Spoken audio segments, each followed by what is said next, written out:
انا بس عايز الدكتور عمر هو يكون مكاني. لا انا عايزه حضرتك تتكلم بس كلمتين عن يعني تقديمك مجمل مجمل العمليه بالنسبه يعني تقصدي التنظيم داخل القنصليه؟ تنظيم والشفافيه وكل حاجه. لا، التنظيم والشفافيه داخل القنصليه كان ممتاز الحقيقه، وكان فريق عمل متميز الحقيقه يعني.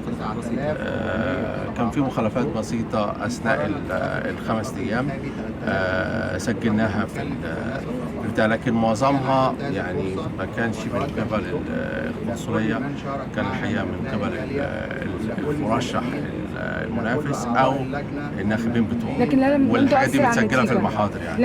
لم تؤثر على النتيجه يعني ما اعتقدش ان هي ذات تاثير كبير، لها تاثير لكن تاثير بسيط يعني، مش ذات تاثير كبير.